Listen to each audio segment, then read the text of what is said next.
about that are unwrestling related. Hmm. Did you hear about the Penn State frat scandal? Oh God, no! Please tell me more. So there was, I don't know if it was a federal or a state investigation. So it was like Delta Upsilon and Sig Chi, because of course, um, were were being investigated for trafficking cocaine. Oh Jesus! Yeah, it was like 13 of them, and apparently, according to the reports at Penn State University, according to the reports, as part of like initiation or like whatever, pledges had to like shop and sell cocaine. That's fucked up. Yeah. Apparently, there was one person that called himself Pablo Plescobar, which for frat names, that's awesome. Horrible connotation, but that's a Yeah, great name. that's a pretty great. That's a pretty great name. Yeah, I gotta find more information on this as I edit this up. But this just came out like yesterday or something. It was pretty wild. I was like, someone had a comment said from Penn State to State Penn. State. Oh, that's great. Isn't it? Absolutely freaking awesome. It's funny because I know people who went to Penn State. They're like, hey, did you guys know about this? But oh yeah, so next week, by the way, just prepare All In and then NXT Heatwave. Yeah, Heatwave is a good name. For NXT. I mean, when NXT did start bringing in Heatwave, they've had some great matches on Heatwave. Particularly, I think like Javon Evans had a great Heatwave first match. But I'm working on. All right, so I have a guest potentially for All In. She's been on the show before, and she was at All In when it was I at thought we Wembley had. like I two thought we years. had. No, what happened to Smiley? Smiley's doing All Out. Ah, right. Of course, Yeah, it's all in and all out. All That Out. makes Yeah, yeah, sense. yeah, yeah. Not to confuse anybody at all. No, not confusing. Anyway, shape, or form. Yeah, because all that's when they do All Out on Worlds Collide weekend. Right. That's right. Yeah, WWE's counter programming. exactly. And then AEW was like, yeah, we'll just move our time up and like we'll play nice.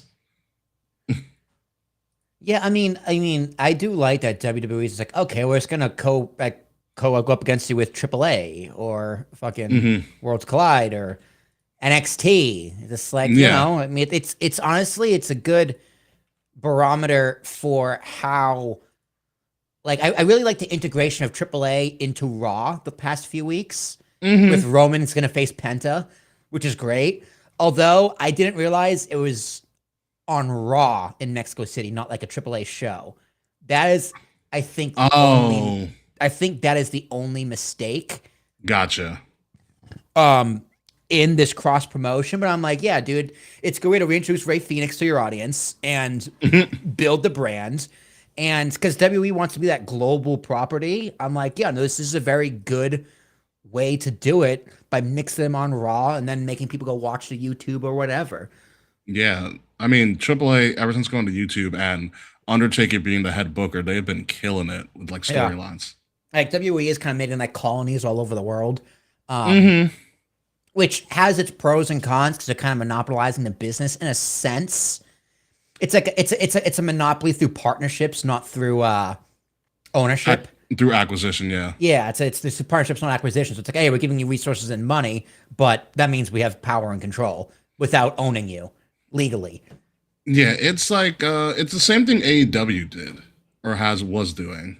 Except AEW has more direct partnerships. Like they don't own CMLL, whereas Right, WWE right. owns AAA. AEW is more like, hey, let's put a show on together, while WWE is like, hey, let's give you resources Yeah, and marketing. we're gonna buy you. You're still gonna be your own thing, but we're just gonna give you a crap ton of money and watch what happens. Was it that they purchased AAA or they partnered They with per AAA? they Oh, no they they legitimately purchased purchased with them. they Okay. purchased AAA. Yeah, Okay. So that was a little bit different. It's a little more monopolizing then. yeah, but Um, it gives them more of like an outlet. 'Cause so they had the partnership with TNA, which is still that was so it. The insane. partnership with the TNA. That It to was be partnership determined when with it's being bought. yeah, exactly. Partnership with TNA, acquisition of AAA, but they use a lot of their NXT talent that haven't been on NXT TV or like they have nothing for them in NXT. They're son of the AAA. Yeah. Yeah. No, it's good. I mean, look what it did to Ludwig Kaiser. Um, Hmm. look what it did for Chad Gable. Taker, Ray Phoenix, Dominic Mysterio. It's Dom just wants to be in AAA at this point. If you look at like Dom's mannerisms, he's like, I just want to be in AAA. yeah, cause fun. It's like Yeah. because like the narrative around wrestling or like Mhm. wrestling media was like who's WWE's always trying to find that next Rey Mysterio. They tried with Sin Cara, they tried it with Alberto Del They Rio. tried with Sun Cara twice. There are Yeah, two Sun yeah. Caras. Like they tried with so many other people, and now it's just like, oh, why just have one when we can buy all of them? We can just give them. We can just have them all and go nuts. And then the best ones make it to primetime, which is Penta, and then it's probably should be Ray Phoenix Yeah, because that finals match between those two is going to be bonkers. it's the most obvious wrestling tournament I've ever seen. Yeah, who cares? Yeah, we're going to talk about it a little bit more, but also, all right. So, have you heard about this Jaden Daniels thing? No. Okay, Jaden Daniels is the starting quarterback for the Commanders in the NFL, Washington Commanders. Oh He, God. he- it's not about the Washington Commanders. He went to LSU, won a Heisman at LSU, no national championship, won a Heisman at LSU. Okay, even though his team was kind of ass that year, but he won the Heisman. Um, and mind you, his jersey is not retired. LSU has only retired one jersey. It's like Billy Cundiff from like the 70s, 80s. Not even Joe Burrow and that ridiculous team at LSU. Joe Burrow doesn't even have his number retired. This Yeah. comes into play. Okay. This comes into play. This also comes into play that Jaden Daniels' agent is his mother. Okay. Just put a pin in that one. That's weird. That's bizarre. Put a pin in that. Okay, so ever since Jaden Daniels left LSU about 2 or 3 years ago, no one has magically used that number. He was number 5. Yeah. No one's used the number. Mind you, his number's not retired, so technically anybody can use the number. Also, Joe Burrow's number is not retired, but no one's used number 9 for LSU. Again, it's just a thing that happens. It's like coincidental. So they have this. So LSU has this freshman or sophomore it's a sophomore cornerback who was number 3 and wants it changed to number 5. Okay, which is Jaden Daniels' number. Okay. Jaden Daniels' team sent a cease and desist to God. LSU football team, Oh my God. saying that they can no longer use his name, image, and likeness, with the chief complaint essentially being that they're using his number 5. That's really dumb. Oh, it's dumb, but the internet has collectively destroyed him. I'm not even talking about just random people. I'm talking companies. Yeah. That's crazy. That's crazy. One of the best ones I saw, the Mets the other day won a game 4-1. Yeah. And they said, stop that 4 in respect for Jaden Daniels. That's funny. Hold on, I'm gonna pull them up. The Jaden Daniels memes are absolutely hysterical. Yeah, I know football is like right around the corner. But I have been all in on video game news, dude. Oh my God, there is so much going on more to video games, specifically Kingdom Hearts. Oh But yeah, with D23. yeah, released a bunch of crap. D23 just went fucking off. Like we haven't heard things about Kingdom Hearts 4 in years. Now they're like, oh, by the way, here's everything you want to know, pretty much. So it's like, okay, bet, cool. But also GTA 6 having the gameplay reveal on Netflix. It's massive. It's weird. It's very weird. So weird, but I don't like from a marketing and branding perspective, I'm like, oh, this is really like smart. Because they're going for, hey, this has never been done in video games. And the narrative is going to be this is video games making it mainstream, even though video games have been mainstream for decades. Forever, yeah. But also it's like, okay, you're putting a commercial essentially behind a paywall for 6 hours before it goes on YouTube. Yeah, it's stupid. It's very, very stupid. I have more Jaden Daniels memes for you. A lot of them came from the baseball world. But I'll spare the baseball because they're all kind of the same. Oh, the Philadelphia Phillies the other day said making 5 runs for the Phils in the 5th. Don't sue us.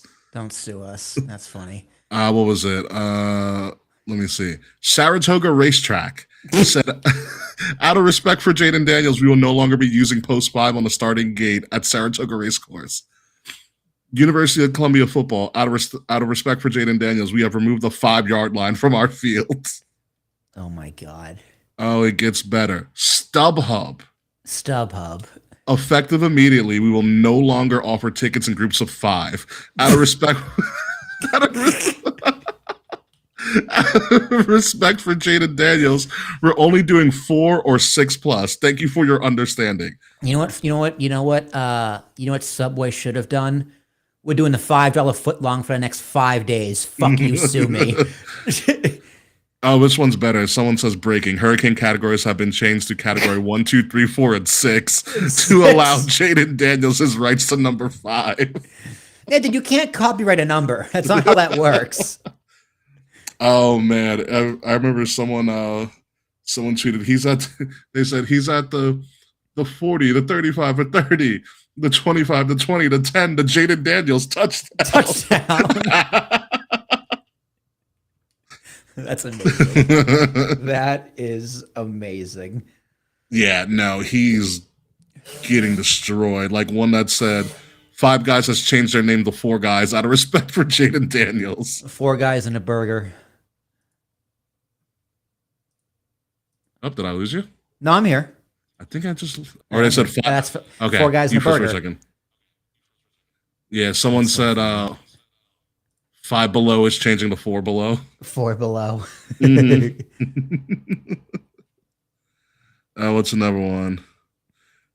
May the 5th will now be recognized nationally as Cinco de Jaden Daniels. Cinco de J.O., yeah, in honor of Commanders QB Jaden Daniels. Cinco de J.O. Cinco de J.O. God, that is so funny. Yeah, I've never seen somebody collectively destroy an athlete over something so stupid. Dude, you just gotta love how the internet will always be undefeated. Yeah, they will win no matter what. Some said 5 Gun is reportedly planning to rebrand to allow Jaden Daniels his rights to number 5. Oh man, there was one oh yeah. Breaking, McDonald's no longer offers a $5 meal deal after Jaden Daniels didn't allow it anymore. It's like you're like shut up and talk to me when you bring back the dollar menu. $5 meal. Don't give me this bullshit. Give me the dollar menu where I belong. Mm-hmm. Let me get my McGangbang for $3. Someone said the 2028 Olympics will no longer use 5 rings. Reasons unknown. But yeah, no, the Jaden Daniels memes are absolutely hysterical. I've never seen someone crash and burn. And he had the audacity to make like a press release or whatever, saying like, I hope this thing. He goes, my sole focus is on Commanders football right now. I'm getting ready for the season, the last line he said was, "I hope this situation between me and LSU is handled privately." Yep, sure. And by private, we mean completely public. It's only private if literally the whole world keeps it to themselves. So bad. I was like, oh, get a real legal team next time, Jaden Daniels. No kidding. The number 5. Some made a joke about like Booker T not being able to call himself a 5-time WCW World Champion anymore. Oh my God, yeah. It's no longer the 5-star frog splash. It's the Jaden Daniels. Cease and desist for wearing the number 5. A number that's not retired by the school. Yeah. It's like, you're going to sue the DiMaggio estate for using the number 5. Oh, it's so good. Do quarterbacks have like a limited number of numbers they can use? Like O-line, D-line, receivers have to use a certain range of numbers. Do QBs also have restrictions? In the NFL, there was. It's not really strictly enforced that much anymore. But historically, the NFL has had number restrictions for positions. In college, it doesn't fucking matter. Doesn't matter. Yeah. You can wear whatever number you want. I've seen defensive tackles wear like the number 6. Yeah, like NFL makes sense because it's like, okay, how many legal men are you allowed in the field? Well, it's easier for refs to see based on the number, right? D line, O line, receiver, whatever. There's a Like, different range of yeah, those different range of numbers just makes sense. But quarterback, it's like, yeah, I guess a quarterback can be whatever number they want because they can go up to like, I think historically in the NFL they were able to go up to like close to, I think it's like 1 to 15 that makes sense. or something like that. Yeah, I think it's like 1 through 15. Because NFL is the only sport that does that. Basketball, you can wear whatever number you want. So Basketball, you can wear whatever the hell you want. Baseball, Yeah. same thing. Yeah, it's the only the NFL that does that. Yeah. Hockey, I do not think has number restrictions. That could also make sense too, though. Well, I guess, maybe not. I don't know. Frets, you're here. Do hockey players in the NHL have restrictions on what numbers they can wear based on position? Yeah, based on position. I still say no. I mean, I know a lot of the hockey numbers that I've seen when I watch hockey games. They're in like the 80s and not 80s and 90s, but like they're pretty high numbers. They can get up there. Yeah. Yeah. I mean, like baseball ranges. Yeah, Gretzky was like 99. Judge is 99. Judge is 99 too, yeah. So, but I don't foresee hockey only 99 is restricted because obviously. Okay. Okay, so it's like 42 in baseball. Pretty much, yeah. Yeah, that's fair. That makes sense. Yeah, it's freaking Gretzky. It's the great one. Yeah. Any player, any number except Gretz. Okay, that's cool. That makes sense. That checks out. Yeah. I like why baseball does 42 a little bit better, but that's okay. Well, because they were like, they allowed Rivera to wear it until he retired. Yeah, it's because, it's like if you still have 42, you're allowed to keep 42, but anything moving forward, you're no longer allowed. Yeah. Yeah. And it's Mo. Yeah. So it's like the Yankees, like one of the few teams that have, like there are a few teams that have 42 retired twice. One for, obviously the whole league has it for Jackie Robinson. And some other players like the Yankees have it for Mo. I'm sure some other teams have a 42 somewhere along the line. Yeah. You know, it's pretty dope. Any player except Gretz. This is awesome. Yeah. Gretz and Frets. What a tag team. Wow. Frets, you got to get on that. Yeah. Get freaking, get the great one on your show. He probably doesn't give a shit about professional wrestling, but still, it's worth a shot. I want a Gretz and Frets episode. That'd be really funny. Dingo and the baby. It's like Fret's gonna be like, I want to talk to you about my time in ministry or whatever Fret's did as a. He went to like pastor or whatever.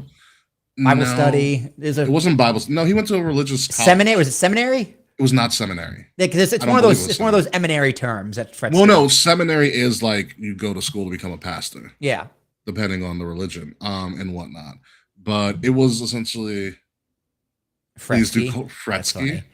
Fretsky. That's fun. We'll think about it. I can get behind that. Yeah, it's fine. Great one, James Fretsky. Could work. I like that idea. Youth pastor. That's intern. what it was. Okay, there it is. Bible college. Yes. Yeah. Yes, those exist. Those exist. All for the Lord, of course. All for the Lord. Actually, let me get out of a Sudoku game that I was playing while I was waiting for you to show up. Bachelor of Theology. Which means, okay. You're technically a theologian, Frets. I really liked my psychology class. No, philosophy courses in college. But I was like, wow, if I had pursued this, there were no career opportunities for me. No, you just go to college to teach philosophy. That's the only thing you do.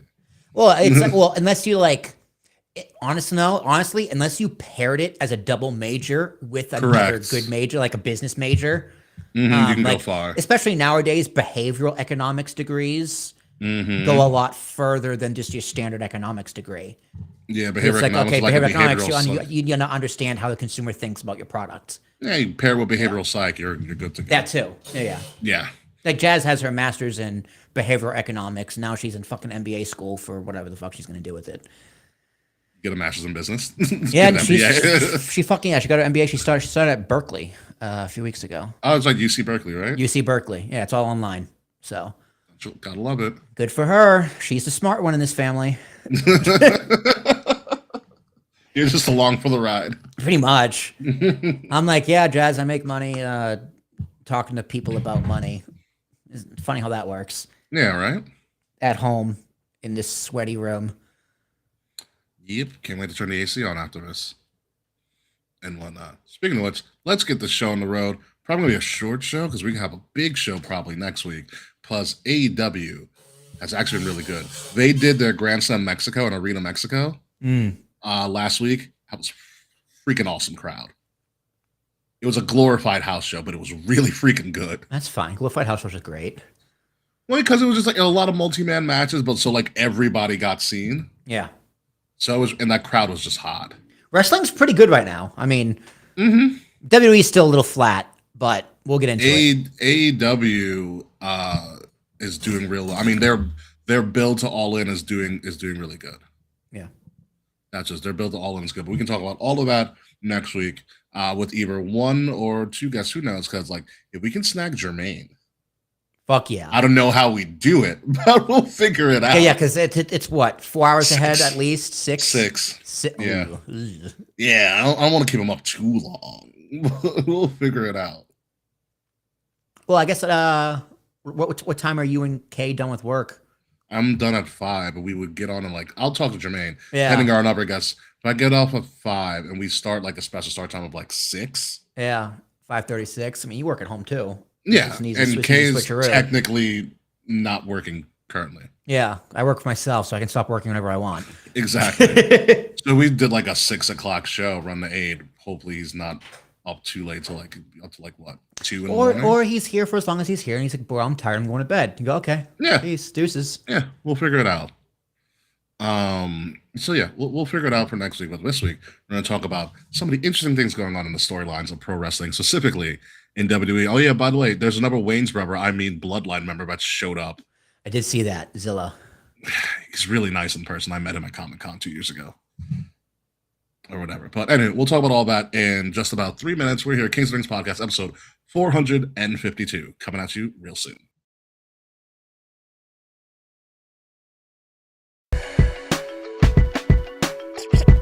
Kings of the Rings of the illest. Kings of the Rings of the illest.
Wrestle Addict Radio HQ, representing Kings of the Rings to the fullest.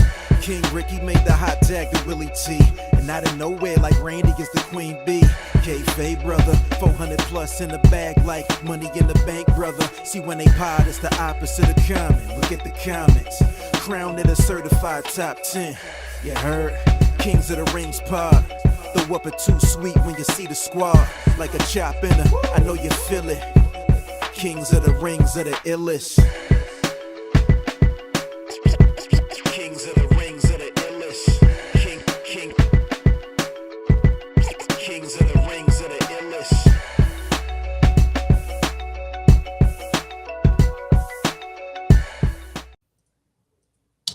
You know, I'm not gonna lie.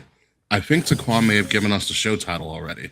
Let's see. It's a pretty quick show title, but I was like, I kind of like it. I was gonna go for As the Bloodline Turns. Samoan fatigue.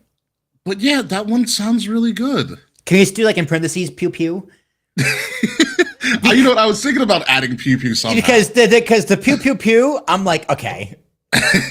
Like me and Ricky, I was like, this is a Ricky and I conversation. Because I love mentioning how sometimes wrestling is just enough amount of stupid. The right amount of stupid. And the pew pew, perfect example. Perfect amount of stupid. We'll get into all of that and then some. Ladies and gentlemen, welcome to Kings of the Rings podcast, episode number 452, tentatively titled Pew Pew. We'll figure out the rest later. I'm your host, King Ricky Rose. Thank you guys for joining us. We are live right now on Twitch, on YouTube, on the Facebook at Kings of the Rings podcast, and Wrestle Addict Radio. If you like what you are seeing, or in the future, if you like what you're listening to, please like, share, subscribe, leave a comment, leave a 5-star review. The links to all of that are in the description below, or if you're watching us right now, in the QR code that is right above my head.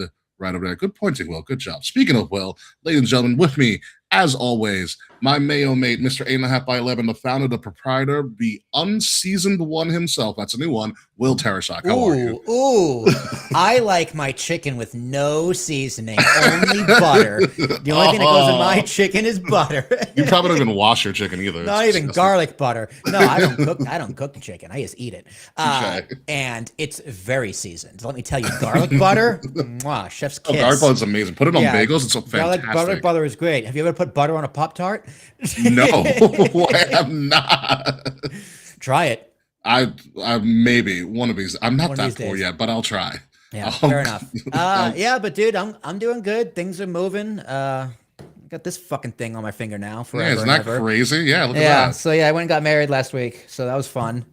Wild times. Yeah, I know we're still doing the big party next year, but just for what we ended up doing. I should have done the pre-show, but while we're here, so Jazz and I had to do Plan C for the actual like paperwork for the wedding. So Plan B was to keep our date 8/8/26. Hire our photographer down at like an old historic village, which was gonna actually gonna be one of our venues. It was like one of our first choices, and have our officiant and our 2 witnesses there just to sign the paperwork and get it all bing bang boom. Yeah. But I called the county court in Jersey like a few months ago, and these bastards gave me the wrong information on how to pick up the marriage license. Really? Because what I should have done is call my local court, not the county court. So we called them the week of, because what the county told me was you can't pick up your license until 3 days before the ceremony. So I was like, okay. What they didn't tell me was if you called the local court, they would tell you, no. It takes 3 days for the application to process. And then you can pick it up and get married within 6 months of that window. Damn. So we're like, great.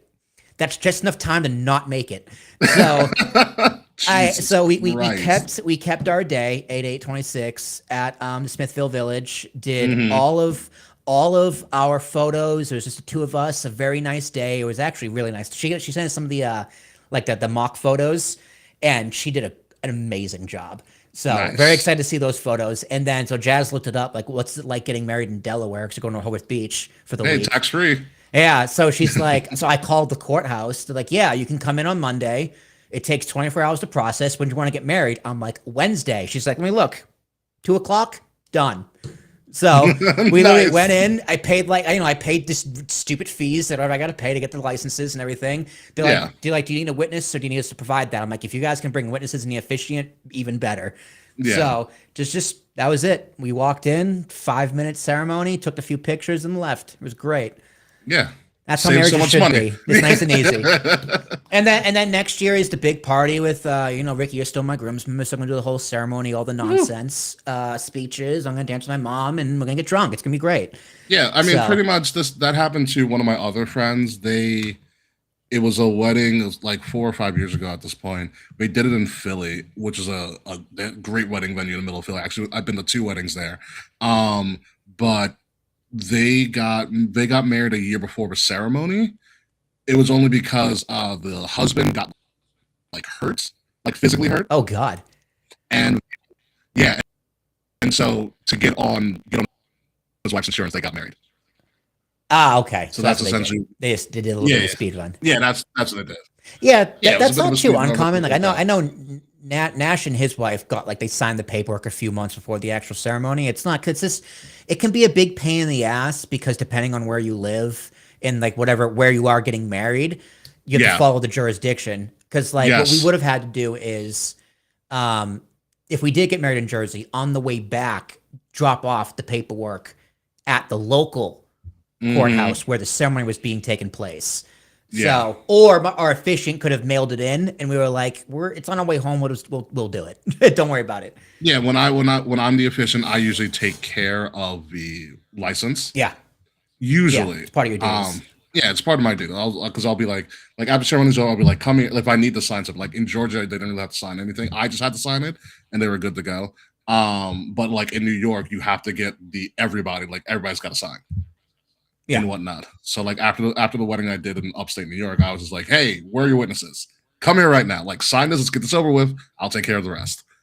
But, Yeah, hey, yeah. My advice should always just get the legal stuff done as soon as Quick. possible. Yeah. And just get it taken care of. And then your ceremony is just, it's still it's fine. It's the same. Yeah. You still commit yourselves to each other.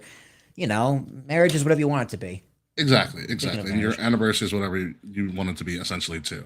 That's another thing too. So Jazz and I was like, fuck it. The whole month of August is ours. You know what? Fair enough. Get you to SummerSlam somehow in the month of August now, too. Like, oh, it's my wedding gift.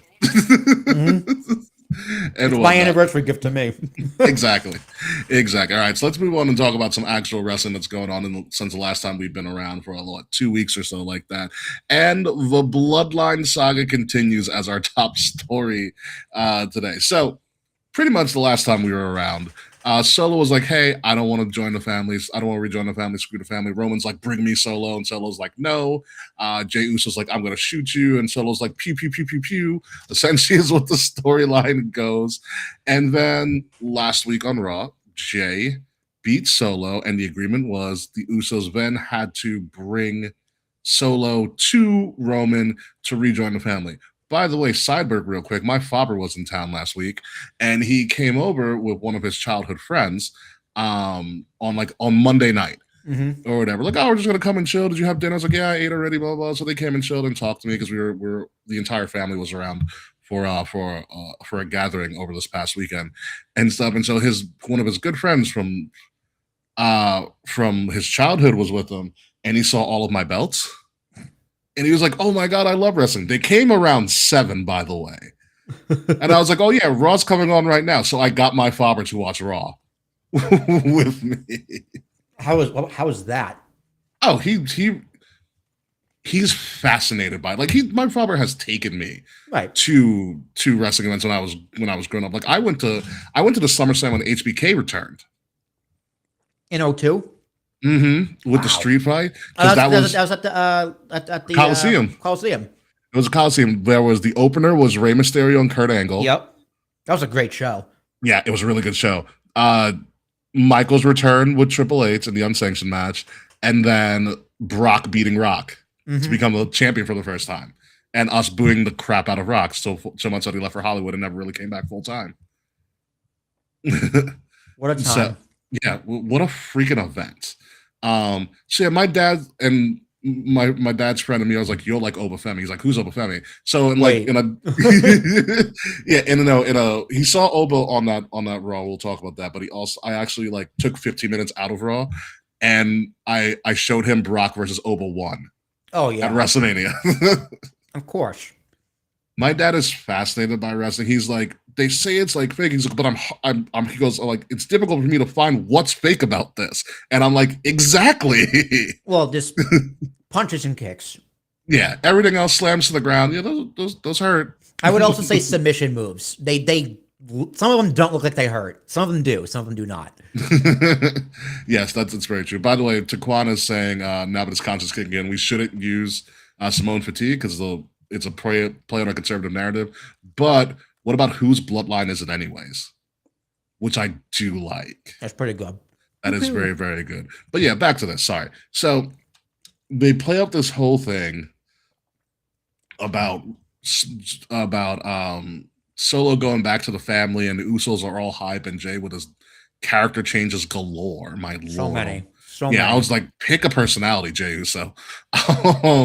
It's really kind of bothering me now. But Pepe Le Pew Pew is freaking great. Thank you, friends.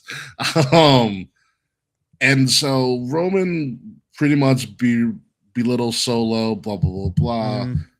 And then he's like, well, these guys are my captains, blah blah. And so he gives them black Ulafalas. But I mean them, he only gives them to the Usos. And he doesn't give it to Jacob. Wasn't Jacob given something like a few weeks ago that Jimmy and Jay weren't given? Not that I recall. Like a month or so. I remember Roman going up to Jacob and giving him something. And they did the head thing. Oh, he did get no. I think that was him just. I thought that was him just rejoining the family. That might have been it. I think it was just him just rejoining the family. But you can see the disdain on Jacob's face when he didn't get the stop, and then, LA Knight tried to come in, and then they were trying to force him. They're trying to force Solo to, obviously sacrifice LA Knight, essentially give him stuff. And what tipped me off that I knew Solo was going to turn, if you hear Ryoto, he goes, "I'm sorry, Oos." I'm like, no one calls LA Knight Oos. Yeah. But well done with the camera close up. Like, it was a great shot. It was a great shot taking out Roman. Like, how many times are like Roman's family going to turn on him? This happens like every 2 years. It's funny because I do not like the bloodline fatigue, Samoan fatigue is real. It's a lot of this like, okay, I just jumped the shark. But this past Monday on Raw, I was into every single second of this entire segment and the beginning. Because I'm just like, Jimmy and Jay are just fucking with their little brother on national television. Part about it, yeah. That's the best part about it. It's hilarious. Roman coming in and it's like, dude, I beat your ass. Remember when I buried you? Do you remember? Let's go to the tape. Let's go to the tape because I buried you. And you never acknowledged me. Yeah. Jacob saying, being his ass, Roman's like, hey, stand over there and do it and don't move until I tell you. He's just like, all right, fuck you then. He has plausible deniability, like all of it. All of it played in really, really well. LA Knight coming down, sure. Roman building the heat and then selling like a motherfucker. I was like, hey man, can't say Roman's like Hogan. Roman does not. Roman will put someone over. Yeah, you know what I thought was interesting? I thought so when Solo, gets his gift back and starts beating up people, and then it's like, I think it was like Jay or someone between him and Jacob. And then Solo shot the guns at him. I thought it was like, oh, Jacob's turning. I was like, oh, this is a whole setup. Like in my head, I was like, oh, Jacob turns, and then he goes back to "I love you, Solo." God, that would have been that would be a nightmare. But it would have been great. So I don't know where this is going. I don't know what ending it's in right now, but Solo has officially rejected. This has to lead to some sort of war game something. Yeah. Like, what do you do with Solo? Like, Solo has to come out the big star here outside of them trying to shoehorn LA Knight, a guy who's like, I don't want to be a part of this, but like, we're making you a part of this. Like, what do you do? Well, I mean, you have the one-on-one match with Roman and LA. That's the match, right? Do you hold off till Money in the Bank, which is literally months away, or do you? Is Sunday night's main event, right? When's that? Sunday. That's September. this No, Sunday. no, no, no, no, no, no, no. It's Labor Day weekend, September 6th. Yeah, then you do it there. Yeah, which another sidebar for Sunday night's main event. They had the perfect opportunity to call it Sunday Night Heat. It was Yeah, right there. It was, but NBC in main event is probably I know. because I this shit's still know. on Peacock, right? Yeah, it is. Am I gonna have to do a free trial of Peacock? just to see this? Yep. Because I was just like, you know what? Watching Raw, I was like, yeah, I'll watch Roman in AAA on YouTube. Sure, why not? And then I found the tournaments for a match on Raw. I'm like, oh, Yeah. well, at least I can just watch it anyway. Yeah. We'll see what happens with that. Speaking of which, let's move forward with this. Roman Reigns is going to get a number one contender that is a luchador. So here's the story behind this, since we haven't been here for a while. A couple of weeks ago, after Roman does his final segment on Raw, the cameras don't cut off. Roman gets met by Rey Mysterio, and Rey Mysterio's like, "Hey Roman, what's going on?" And Roman's like, "What's going on, Rey?" It's literally what the conversation was like. And Rey's like, "Hey, do you know I'm the general manager of AAA?" And Roman's like, "I do now." He's like, I got an idea. Come and talk to me. And that's how it ends. And so what ends up happening a couple of days later is that Roman agrees to have a bunch of luchadors in a tournament, and the winner of that tournament will be the number one contender for Roman Reigns' world title when he defends it at Raw in Mexico City, which is, I think, the first time that Raw's actually going from Mexico City, which makes sense in every sense of the word. You have them just acquiring AAA, Mexico City being a massive hub for all things wrestling and just sports in general. God, Mexico City during the World Cup was insane. Yeah.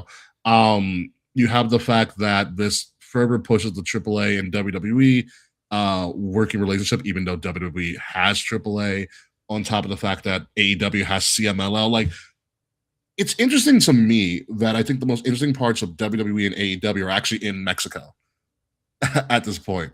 Like, Grand Slam Mexico was a fun show. And so now WWE kind of has to top that. And I think the only thing can top that is, hey, have Roman defend. Yeah. And you have the tournament participants here. Penta beat Laredo Kid in the first round. Psycho Clown lost to La Parca. La Parca needs to use more chairs, so that's not the La Parca I remember. They're like cousins. Dragon Lee beat El Hijo de Dr. Wagner Jr. Ray Phoenix beat El Fiscal, who looked like a Power Ranger last night. He did look like a Zero Ranger. Yeah. All that to say this is leading to Penta versus Ray Phoenix, and it's going to be phenomenal. Yeah, Penta's gonna win too, because Penta's the older brother, right? Penta's the older one, yes. Older brother, bigger star. There you go. Also, Penta versus Roman is a Raw main event. I think it's a paper. Well, it is. You got to give Penta more time up there, though. But it's close. I think this would be a good Sunday night's main event. Yeah, but you got to capitalize on being in Mexico City. Yeah, I know. I'm like, I think they're doing the right thing, but I do think this match could main event a B pay-per-view or a B plus pay-per-view. Like if this main evented Money in the Bank, and Money in the Bank for whatever reason was in Mexico City, it's like, okay, yeah, that would make honestly, Money in the Bank in Mexico City sounds actually kind of dope. It sounds really dope. But New Orleans got shafted twice. They need something. New Orleans is a good town for Money in the Bank. It should have been WrestleMania, but New Orleans is a good town for Money in the Bank. It should have been WrestleMania. God, I would have gone back in a heartbeat for WrestleMania. I would have very much thought about it. I totally understand. But yeah, this is leading to Penta and Ray Phoenix. My idea is that Penta and Ray Phoenix have a match. They kind of do a Cody and Dustin thing where like they have a match when they've become the Lucha Bros again. Yeah. And things like that. So hopefully that's what works. I like this idea. It just gets more luchas on Raw and gives them more to highlight. AAA is fun. Whenever you can catch it on YouTube, just watch it. It's fun. Corey Graves is on there. He does a great job. I think, what is it? It's Corey and JBL. Yeah. On comment. JBL's amazing as a color commentator. JBL's the perfect choice. He really is the perfect choice. No, I agree. I don't watch AAA, but the usage of it on Raw and in video packages does not take away from the show that is Monday Night Raw. I think Correct. it makes Raw better. Yeah. Because Raw the past few weeks has kind of been pretty bad. Yeah. Building up to SummerSlam, there was some good, there was some bad, there was some ugly, but this is good television programming because it's interesting. It's Penta and Roman is a match I want to see, one way or the other. So this is a good way to get there because I know Penta and Rey Fenix is going to tear the house down. And if for some reason people don't know that, they're in for a treat. Yeah, they're gonna find out. My lord.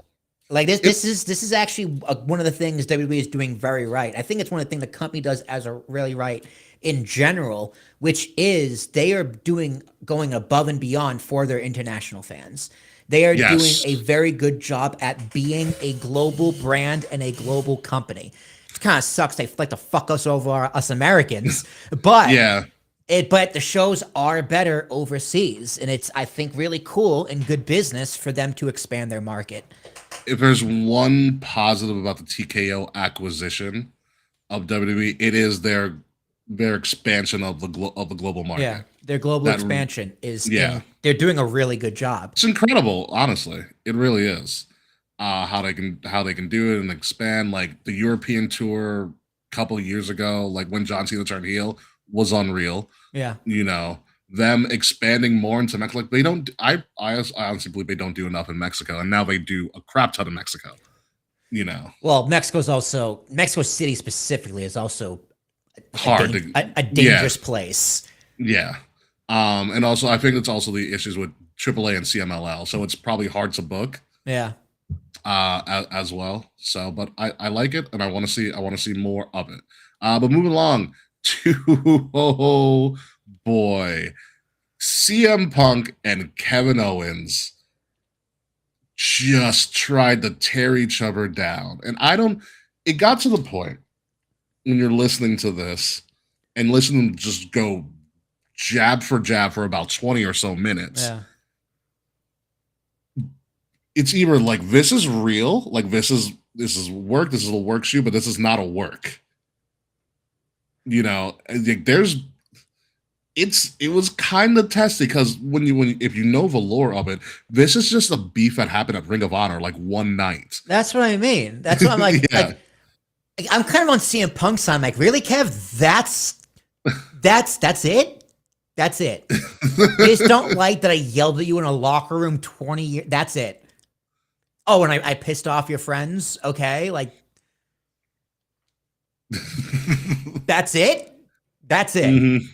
Okay, I guess that's it. So yeah, I'm on Punk's side on this one. It's like, would Kevin Owens have gotten those positions if CM Punk was still in the company? Probably not. Probably not. But you know what? Neither would CM Punk. CM Punk would not have been in those positions either because Vince was still in charge and Roman Reigns was being right pushed. There. Yeah, was being pushed. It would have been doing the job, my friend. Yeah, but it is crazy because Punk really got some good jabs in. Like, so when KO first goes off, and then Punk says, "Is that what you really think about yourself?" And I was like, "Ooh, yeah, ooh," because I was in my therapist's mind. I was like, "Oh, this is a little bit of transference here." Going on with KO, and to Punk's point, he does have a point by saying like, is this what you really think about yourself? Here's why I call myself the best in the world, because it helps me. Essentially what Punk said. He goes, I think that I'm the best, and therefore I think therefore I am. Classic, mantra or whatever. And he's like, KO, you think so badly about yourself, but what you did has been great. He's like, Punk's like, you didn't give yourself enough credit. Yeah, he's like, I was happy when you made event with Stone Cold, and I'm happy for you now, but it seems like you're not. Yeah.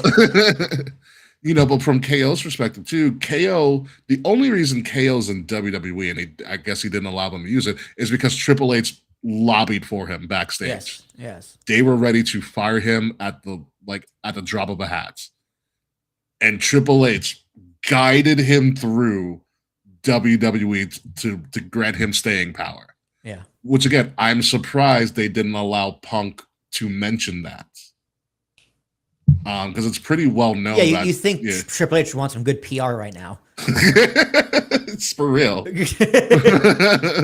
For real. And it's very telling for the KO character that he still sees himself as like a fat guy. Like that was the other story. I mean, he is a fat guy. He's bigger than the average wrestler, but we've seen KO. He's from when he started to where he is now, he dropped a crap ton. Yeah, he's just an older fat guy. He's a reformed fat guy. But you know what? It doesn't take away from his ring work. It doesn't. It never has. It never has. Like yes, he is a fat guy, but it's not like it's not a problem. It doesn't matter. No, it doesn't matter. It's not like it's Big Daddy V running around and Viscera running around in there. Big Daddy V, yeah. Yeah, I mean, it's the same thing with Vader. I mean, like, even Vader. Vader was big and fat, but it didn't hinder his wrestling either. Kevin Owens is also. It doesn't make sense because Kevin Owens is an athlete and an acrobat. Yeah, and really strong. Like he's fat, but it doesn't hurt him in any way, shape, or form. It's like lineman athleticism. Like Vader was a former football player, and so that's where his athleticism comes from. It reminds you of like, remember we used to go to Evolve and watch JD Drake? Yeah. No reason being that big and that good. Yeah. Exactly. You know, Joe Gacy when he was on the Indies, he's doing backflip stunners and whatnot. I will say though, having that beer belly, it does make you hard to be like a normie seeing that and going, wait, that guy's your champion. Understandable. Like that is the only downside to his career being the fat guy. It's hard to see you as the top guy with the belt on the biggest stage if you're fat. He's respectable fat like current Fat Joe. Yeah, current Fat Joe. Right? But that's honestly, I think that's a reason why Goldberg won that title. Because Kevin Owens' look isn't WrestleMania main event with the belt. Yeah.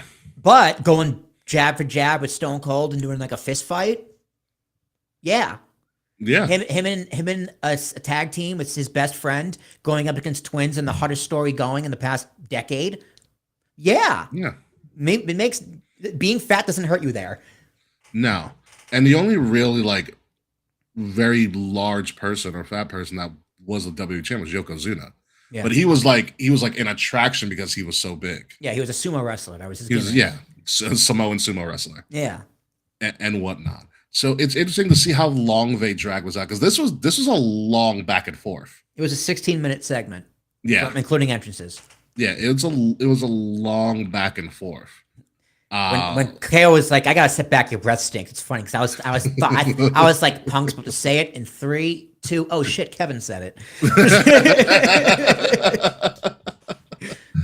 Yeah. So again, I don't know how long they drag because this can have layers to it. Because KO can talk, Punk can talk. Who do you think gets their title match first, KO or Obafemi? Oh, he did. He's like, I want an Obafemi, and then I got endometriosis. I was like, ooh, kind of a bad line, CM Punk. But yeah, it's like people don't know what endometriosis is. They're just gonna assume it has something to do with being fat. Yeah, that's not what it is at all. Yeah, I don't know. I didn't want to Google it. I couldn't spell it. Oh, it's a female-oriented ailment. Oh. Yeah. That sounds extra shitty.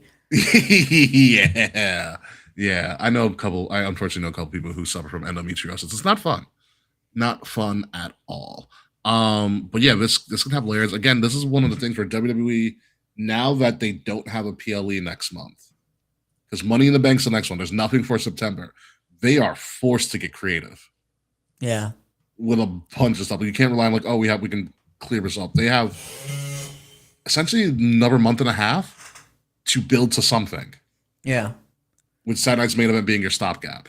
Or Sunday night's main event. And when Sunday Night's main event? Not this week. September next week? 6th. September 6th. That's 2 weeks. Memorial Day. No, Memorial Day week. Yeah. Labor Day weekend. Okay, and then from Labor Day you got until October, was it 12th? October 10th is a Saturday. 10th is a Saturday? Mm-hmm. Okay, yeah, you got about 5 weeks. Yeah. Get the building. It's gonna really test a creative team on that. Although there are some bright spots, like the fact that this segment with Chelsea Green, I freaking love. She had the promo of her life. She did. And there was all knocks like, can a comedy act actually be taken seriously? And she pulled it off. She really did pull it off. I do love a random wrestling WWE logic where it's like, well, Chelsea, you broke your orbital bone, so you can't defend. So, like, we're going to take the title from you. And in my head, I'm like, Rhea Ripley's in a knee brace, right? Yeah. Like, I was she like, you can't crowned her. move. I was like, you crowned her as the interim champion Yeah, because the other one can't compete. can't compete. And it's been more than 30 days. It's like, I like the story of Chelsea Green has the 30 days. She's going to get it, whatever. Like it's not a bad story, but how does she not mention, oh, but Rhea Ripley, can this be out? Like, how is that not part of this story? Because otherwise, you just left this plot. You left this plot hole for all of us to go. Wait a minute. Yeah. What's going on? Instead of saying, like, yeah, Chelsea's right. Like, this is hypocrisy against me. Why? Because I'm a mid-card talent? Because I'm a comedy act? This is bullshit. And then the promo hits harder. Yeah. But you're right. The promo was great. Nothing she said was wrong. It was just missing the context of Nick Aldis being the hypocrite. Double hypocrite. Because he's like, you understand. She's like, it's not the same thing. She's like, fuck you, it is the same thing. She's like, you just went out there. Like, with your wife. Yeah. It's close enough. Yeah. But I loved everything he said because for me, or for Chelsea, I think that was like real comment. She's like, she goes, I have missed weddings, funerals, birthday parties, holidays. She goes, I've been thrown. I think she said, like, I've been thrown in trash cans. Or I something threw myself into cake in a dumpster. Yeah. And she's like, I did this all for this moment and you're going to take this away from me? Not happening. Yeah. You're not doing it. Yeah. How about fuck you? If it's on Netflix, she definitely would have cursed them out. Yeah. But I love it 30 days. And like from all the reports, even Charlie said, like, she didn't even feel that she broke her orbital bone until like I think a day or so later. Yeah. Like she looked okay. JC clocked her. Yeah. But like also it's an orbital bone. Athletes you wear the mask. You do like the Cody Rhodes mask. Yeah, the Cody Rhodes. LeBron James already wore a mask when she broke her nose. Exactly. It's the same thing. Rhea's worn a mask. Yeah. And she broke her orbital bone. Yeah. This was a segment just for the sake of having a segment to kind of tease us, but I thought it was really effective. It was. But I think mentioning all those plot holes that Chelsea could have pointed was made it much better. Yeah, absolutely. But it was solid, and I like that Nick Aldis is like, you know what? Nick Aldis added a nice cherry on top of this. Nick Aldis, the man, says this is fucking bullshit. Here you go. Yeah, like Nick, because he said Nick Aldis, GM, knows I'm doing the right thing. Yeah. Nick Aldis, man, says this is stupid. You chose principles. Yeah. Over professional principles. You chose personal principles over professional principles. Mm-hmm. And there's, that's a trait to be admired. Yeah. He goes, I'm going to give you 30 days. Like, she'll be fine in 30 days. Yeah, like, medically speaking, she'll be fine. It was a great promo. And it got the crowd a reason to chant for Chelsea. It's a clean babyface turn. Mm-hmm. It's a lot cleaner than Becky's. I don't even know I think Becky's just tweeting right now. Yeah. We're not really going to talk about Becky. And Stephanie Vaquero just stunning every time she's on camera. I'm just like, my God. Dude, her on Unreal was great. Oh, really? Like, watch like the WrestleMania episode if you're going to watch one, because honestly, the best part of that show is watching the wrestlers interact with their families. Like her with her dad, her with her mom, who else? I think Liv Morgan and like her mom or something. Like Liv Morgan had that moment. I did not like how Liv Morgan portrayed herself on Real. She acted very like high school sorority girl who just cursed a lot and was like, she bought a farm because she likes animals. So like, cool. But those scenes with her mom, it's like, oh, there's the mature adult. Mm-hmm. There it is. So that part was very good on Real, seeing how these guys acted with their families. Yeah. Yeah, no, it's Stephanie good. Vaquero, always looking great. Oh my God, yeah. Miles Bourne, you lucky duck you. Moving along to, there's a lot of, SmackDown was really good. In particular, Cody and Randy just want to kill each other at this point. And I'm here for it. Yeah. The great part about this is that obviously this kind of leaves Sami Zayn out on the dust, and I don't know what they're going to do with that now, because Sami Zayn's kind of this like guy hanging. Like they obviously have something to do with Gunther, even though Gunther's just a giant bully. Gunther and Matt Cardona. It's storyline wise in that segment, it was perfect. It was fine. Yeah, it's fine. It was perfectly fine. What they do with Gunther afterwards, who knows? But like you do have a conundrum with the WWE Championship because you have Sammy being like, "I've been screwed all the time." Like Crybaby Sammy's fine. You have Cody who's kind of doing the side quest with Randy, aka, "Oh, this is the WrestleMania match we wanted." Is literally what this is. Yeah, I mean, if you go look at the build again, unreal. Cody defended this whole thing. He didn't do a great job of defending Pat McAfee, but he did defend. He's like, guys, the point of this match in the build was violence. It was violence. They did try and retcon that the whole thing was about him being part of Legacy, which they didn't really play on. They didn't talk at about the it time, but they're talking about it in hindsight because shocker. And I'm probably gonna talk about it now. But I swear, if you take Pat McAfee out of that build, it is a fantastic build. And Do you keep Jelly Roll? No. Okay, so you take both of them out. Both of them out. Okay. This is a fantastic build, and now they're picking up where they left off, which is why it's so good now. Because this has always been the story. We are going to be violent with each other. Yeah. Two people who love being violent, and They told Cody at Mania, wrestle like a heel, but you're not turning. Okay. And that's what he did. Yeah. Yeah, it works out. It works out perfectly. It's hard to defend Pat McAfee, especially after that rap album came out. I don't know if you heard about that. I don't need to know about that. Do not. Whatever you do not look that up. I can't tell you how much I do not need that in my life. You don't. Trust me. It's bad. It's not great. I heard one clip. I'm like, no, not at all. Oh, how the mighty have fallen. Yeah. On the flip side, Montez did it. Montez dropped the rap album too. I bet that slapped. Do they still say slapped? I don't know, but I bet it slapped. It probably did slap. I heard a clip about it because apparently there's a line where they're thinking that he dissed Jey Uso, which I wouldn't be surprised if he did. He's taking care of another child. Jey Uso is very easy to diss. Yes, he is. He's very easy to diss. yes, he is. The one thing I don't like about the Bloodline storyline for real, though, it's like, okay, Jimmy and Jay and like Jacob are having a contest of who can kiss Roman's ass just a little sweeter. Like that's the one thing I don't like about the segment. It's like you guys are competing to who can be Roman's bitch. The most. It's like the Bloodline V1, you were less of a bitch. You're now more of a bitch when the whole thing was, I want to treat you as equals. Yeah. You're my captain, which don't mean anything. What it really means is, you're my bitch. Yeah. Yeah, no, it's a weird turn. Who knows where this is gonna go? But we'll see what happens with that. Let's move forward with something that I think our friend Sir Charles convinced that he's gonna have to go to this event now. Obafemi and Braun Breaker are scheduled to fight for the first time ever on the main roster at Sunday night's main event, hailing from Atlanta, Georgia, on Labor Day weekend. Ever since Oba retired Brock officially, thank the Lord, Braun Breaker has just been seen on TV fuming. It's just like a pissed off little kid that got his toy taken away from him indefinitely by like his older brothers.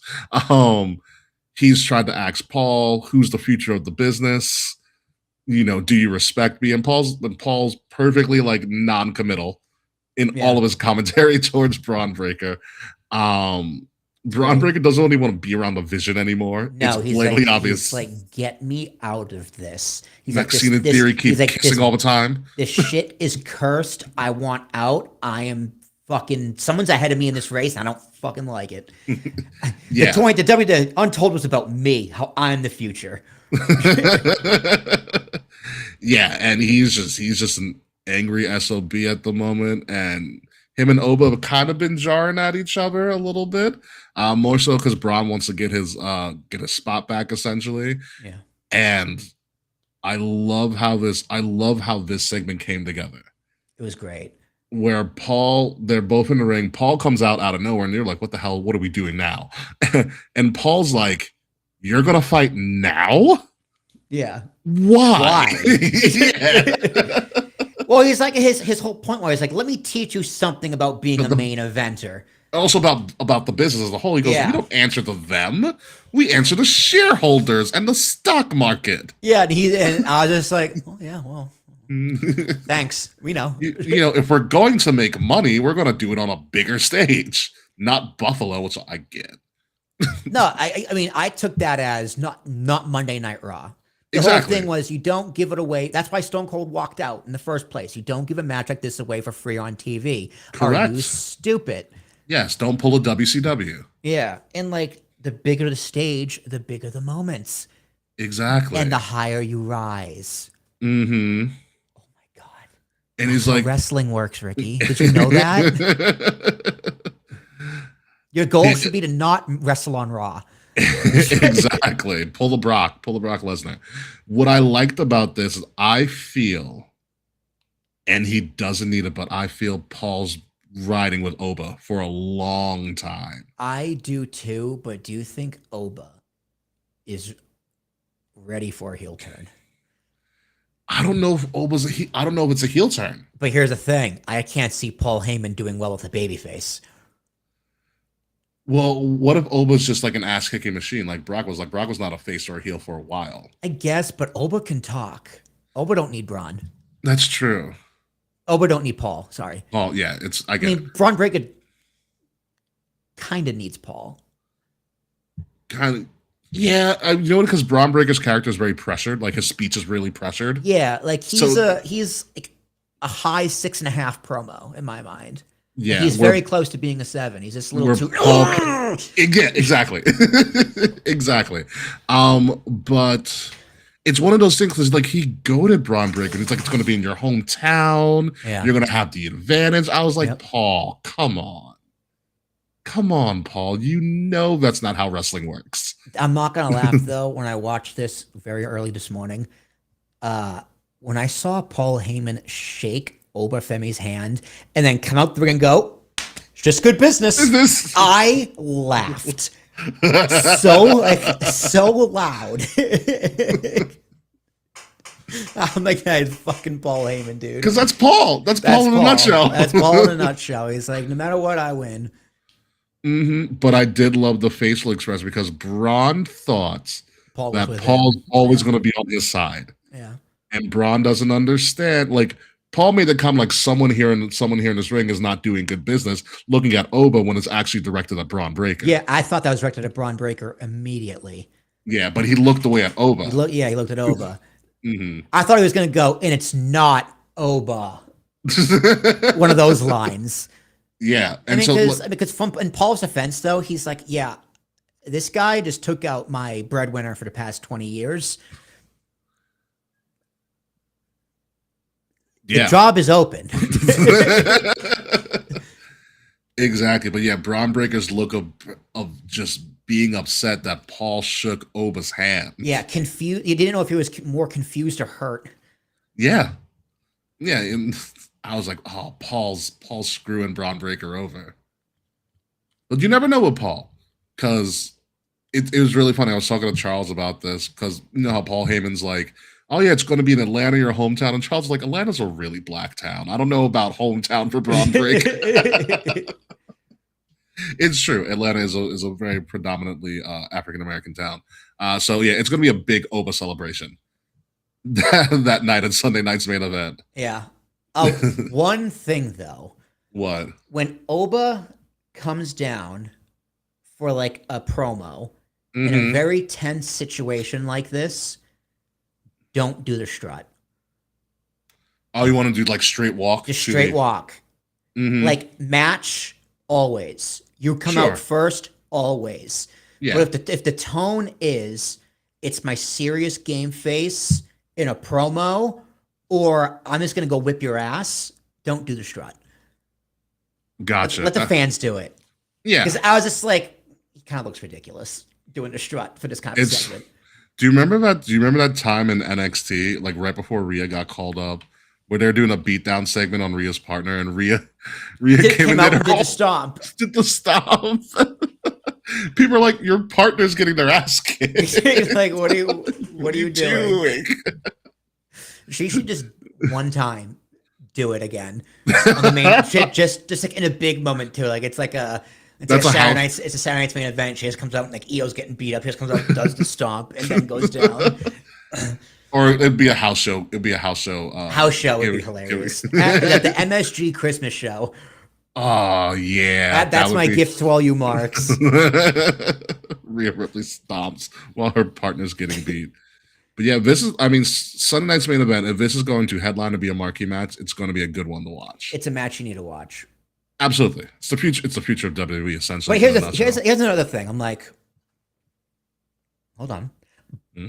Why the future when both of you guys have a very, very, very strong argument to say, no.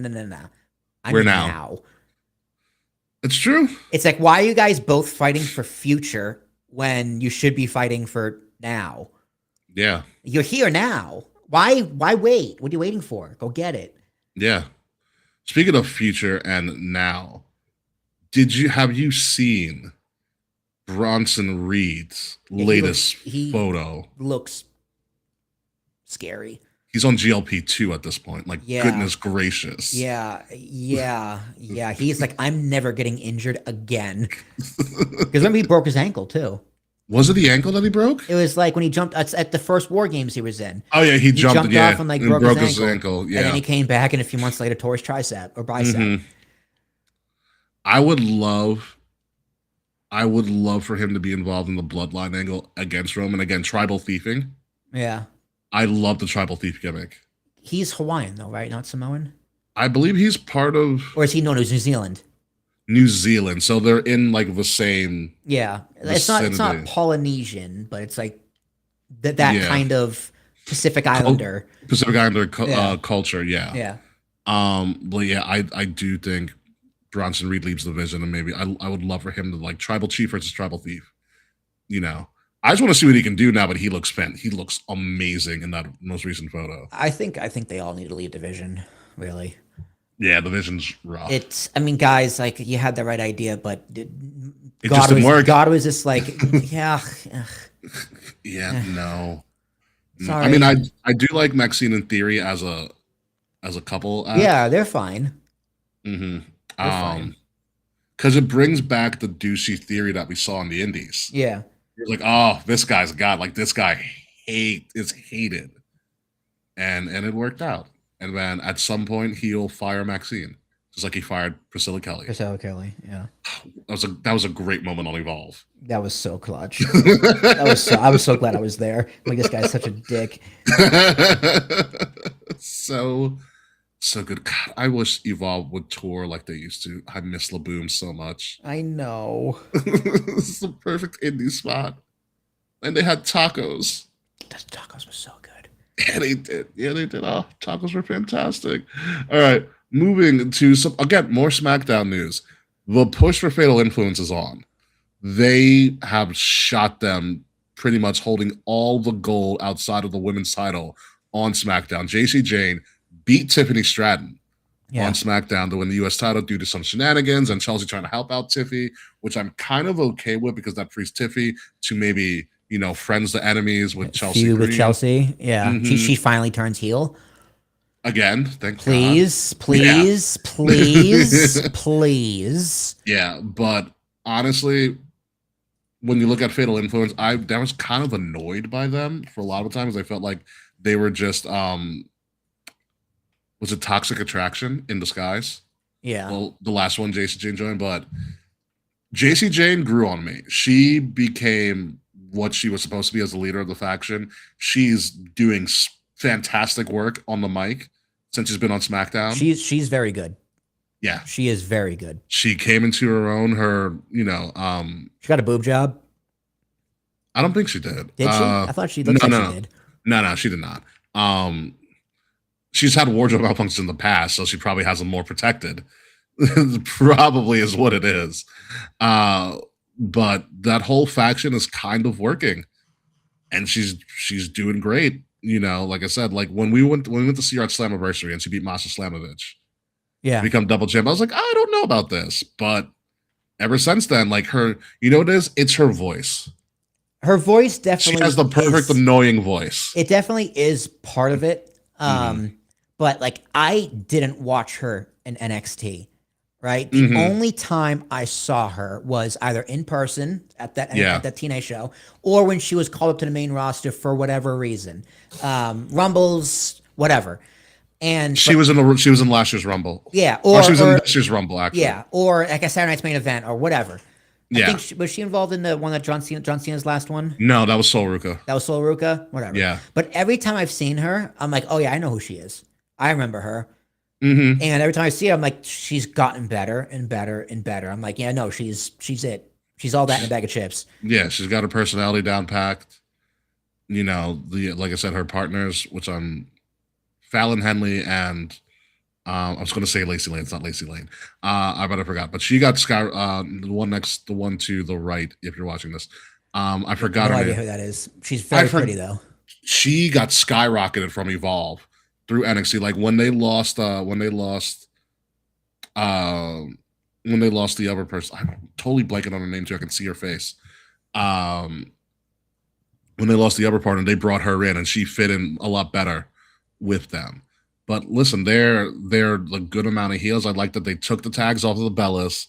They now have the U.S. title. It is unfortunate that Brie Bella is now out. Done. I think it's over. Yeah, she broke her shoulder.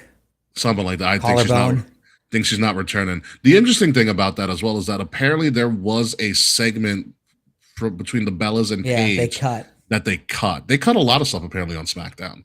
If you believe it. If you believe it, but I believe it is confirmed. Scoop satin.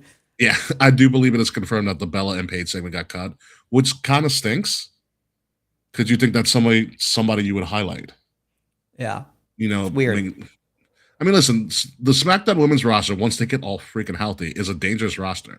You have Fatal Influence, Jordan Grace, whenever they decide to use her again, Julia, whenever they decide to use her again. Rhea when she comes back, Chelsea Green, who's leading it. You have Jade, you have Michin, you have Beef, Lash Legend, and Nia Jax. That's Alexa and Charlotte. And as we move forward, great segue, Tatum Paxley. Good old Taters, the golf young child of the group. Tatum Paxley debuted in a very interesting way. Did you see her debut 2 weeks ago? No, I did not. So it was Charlotte versus Jade. Again, why do we do this on free TV? But whatever. Charlotte versus Jade. Where's Paul Heyman saying, one more step closer? Charlotte versus Jade. Alexa was battling the baddies, obviously getting tag team. Then the lights go out. And when the lights come back on, Tatum is on the top rope and does a cross body from the top rope onto the floor over the baddies. Like, what a way to debut. This is going to be interesting. I like Tatum Paxley. She has this childlike golf child. This is a great photo of her. It's great. It's the best one I found. Because you didn't really follow Tatum in NXT. Nope, no idea who she is. Tatum has she's kind of like if Alexa never grew up and became a mom. She likes to play with dolls. She was kind of alone and she never had friends. When she had friends in NXT, they took advantage of her because they thought she was really weird. And so she's kept the weirdness because that's her character. Yeah. And now she's with Alexa, who's like, hey, you're cool. And Alexa's like, Charlotte, play along. Be nice. Exactly. Honestly, I know they're gonna split at some point, but I do love the dynamic of Alexa and Charlotte all the time. Charlotte is getting ready for another main event push. Absolutely. Yeah. And I think, you know what? Enough time has passed. Yeah. She paid her dues in the mid card. She's got people to work with now, but I like this whole new trio pairing of Charlotte's I don't know about this. Alexa's give it a shot. She's new and she's really nice. I don't know if you saw the segment on SmackDown. I can send it to you. It was Alexa trying to convince Charlotte to give Tatum a chance. They also call her Taters. For short. That's funny. Yeah. And so when they go to see Tatum Paxley, she's in a closet with a shrine of pictures of Charlotte and Alexa in a dark closet with candles lit everywhere. Just enough stupid. And Charlotte's like, I don't know. And Alexa was like, oh my God, this is so nice. Isn't that right, Charlotte? It's so good. I'm into this. Like, I already like their trio dynamic. I want to see how this plays out. Because it's going to be really good. So congratulations to Tatum getting called up. Also, be on the lookout for Lola Vice. I think she's also going to SmackDown as well.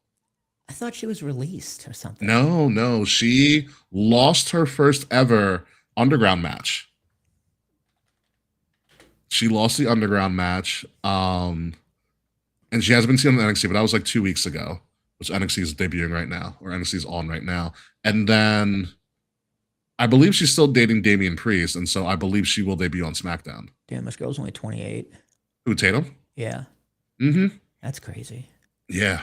Former bodybuilder. Just turned 28 too. Former bodybuilder too, I believe. But yeah, no, Lola Vice, I believe, is getting a call up sooner rather than later. You know, which again, if she goes to SmackDown, which Damian Priest is on, that's a crazy division. Yeah, I think she's on SmackDown. Wikipedia said she's on SmackDown. Yeah, I think she will be on SmackDown eventually, which is great. But NXT is not all lost, even though they get rated half the time, because they have secretly just re-upped again, especially in the men's division. Ever since Grayson Waller was like, the men's division is trash, you now have Mike Santana, aka Cruz Montana, and last week in the main event match between Cruz Montana and Grayson Waller, Zilla Fatu showed up. Zilla Fatu officially out of his MLW contract, no longer with Fourth Wall and Enzo Amore. He is officially signed with NXT. Yes, it's another member of the bloodline. No, this is not going to stop anytime soon. They are like the Wayans brothers of wrestling. It is annoying, but it's going to be fun. Zilla has just made the NXT, top of the NXT men's card, really interesting. You have a lot of experienced people. Now you have another Samoan from the Samoan dynasty or from the bloodline in this picture, all to pretty much make Tony D relevant. Yeah. It's really all it is. Don't forget, you also have Evil. There's a rumor that Shinsuke's bringing another New Japan star to SmackDown as well, because that was a promo segment on SmackDown. I think it's Takahashi is showing up as well. If he doesn't go to NXT. But Zilla Fatu is the best way I can explain Zilla Fatu is that in person, he's really nice. Met him at Comic-Con. Really cool guy. Really, he's stupid young, so he might be there for a while. He might be there for a longer time than Solo was. They kind of jettisoned Solo. Solo's like, okay, yeah, let's go. Well, because they needed him for a storyline. Yeah. You know, but I think Zilla Fatu will be there for a while. He is, I believe he's more on Jacob's side of the family. You can kind of tell by how he looks. Yeah, the look and build. Yeah. So if you want to think like a more fit Jacob Fatu, you wouldn't be wrong. Younger and crazier and a little bit more athletic. So this is going to be really interesting with NXT Heatwave coming up. I think next week you have potentially a fatal four-way of Grayson, Cruz Montana, Tony D, maybe Zilla Fatu, whatever they want to do with him. NXT's getting interesting again. NXT always finds a way to be like, you know what, we're just going to bring somebody that you don't expect. Yeah. You know, and so I'm excited. You only saw Zilla Fatu when we were at Slammiversary. Yes. That real quick match with quick. Enzo. Yeah, he was big. Yeah, he's slimmed down. He's in a lot better shape. Speaking of big, I did watch Big Cass's segment. That boy is huge. He's a monster. Him beating up Javon Evans, I was like, again. What a hate crime. What a hate crime. You know, because like 2 or 3 weeks ago, he's like, oh, it's nothing personal, Javon. I'm just going after everybody. He's going after Javon twice. Yeah.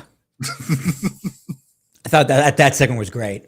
It was great. Everything about it. When Javon was like, when Javon's like, is that all you got? Yeah. Is that it? Pussy. It was very Jeff Hardy against Taker. Yeah, Big Cass is just like, all right. Okay. You asked for this. I think the interesting part about all of this is that Corey Graves becomes eerily silent. Yeah. When Big Cass segment happens. Yeah, he does not say much until Dirty Dom came in. I love how Dirty. That was great. Dom throwing what's his name into the post. Javon Evans, yeah. And then JD tapping him on the butt, like, go get him. Go get him, guy. Good game. Oh god, I was like, Dom, always finding ways to get good heat. Eddie really was your dad. Seriously. Yeah, I'm excited to see what Zillipod 2 does. I'll probably watch NXT tomorrow since we're recording right now. Thank God for YouTube. And the CW is putting all their full episodes on. Which I'll probably put it on the Discord too, by the way. You know, I think it is really funny that Dominic Mysterio's character is just Eddie's son. Yeah. That's his character. It's like this Dom, just go out there and be Eddie's son. It's really surprising when you think about it as we head to the outro here. How with Rey Mysterio being the GM of AAA and Dom being the mega champion of AAA, that Rey hasn't like stripped Dom of the title yet. Right? Or like acknowledged it. Speaking of the Mysterios, there is rumors that Aaliyah Mysterio is coming back as a trained wrestler. I did hear she was in training a few months ago. Which I'm all for. Let's see how she does. Sure, Just don't make out with Buddy Murphy again, because that was also really awkward looking back at it. Yeah, well. Remember? I do now. Poor memory. Unlocked. Whoosh, yeah. Yeah, no, Aaliyah would be very, very interesting. I bet her promos would suck, though. I mean, Ray's not also known for his like. None of them are really known for their promos. You can barely Dominic hear cuts it. a great promo. You can barely hear it. Right. Dom cuts a good promo. Ray is okay. Yeah, Ray's fine. It's 6, 1, 9. Booyaka. Yeah, we know. I would be interesting to see like what her moveset is. Because like being a Mysterio, she's gonna get the 619. Wonder who's training her. Chavo. Bet you it's Chavo. I bet you it's Chavo. Yeah. You know what? Not bad. I can almost guarantee it's Chavo. Like if Chavo can train Scarlett Johansson, which is what he's done. Yeah. Chavo is a great pick. Yeah. Chavo is the pick. If it's not Chavo, you got a problem. Then who the hell is it? Chavo had the worker's curse. That's all Chavo was. He's a fantastic wrestler. Great frog splash. Fantastic frog splash. He's just small. Mm-hmm. He's a great worker and he's small. That's it. Yeah. Speaking of great working, that Rey Mysterio and Kurt Angle, Chad Gable match, really good. Yeah, it was a really good. It was a very good match, but like this Chad Gable like apology, I respect you, I'm sorry tour. I think this is it. I think this is the last one. Move on. I get it. He was a bad guy. He made amends. Now he's just brown nosing. Like unless he's going to turn again, just go about the story. What's the story? He doesn't have. Well, after his rating, I don't think there is a story because that finishes it. But I love the match. Halfway through the match, I was like, they're going a really long time. I was like, oh, this is the main event match. Yeah, main event match. I was like, Roman's going to take up the last half hour. Got it. Yeah, I don't know what to do with Chad after this because obviously Penta's going to be held up with Roman. Yeah. So Chad's going to need some people to work with. Yeah, I don't know because who's in that Raw mid card? Ruru, if they put him back on TV. Rusev, Page, Ethan Page. Honestly, Chad and Ethan Page would be fun. Dom, JD, Chad and Ethan Page would be pretty fun. Yeah. Ethan Page is the right type of heel to go with Chad's like cookie cutter babyface. It would work because Chad is also that kind of heel. Yeah. Like Chad and Ethan Page are very similar archetypes for a heel.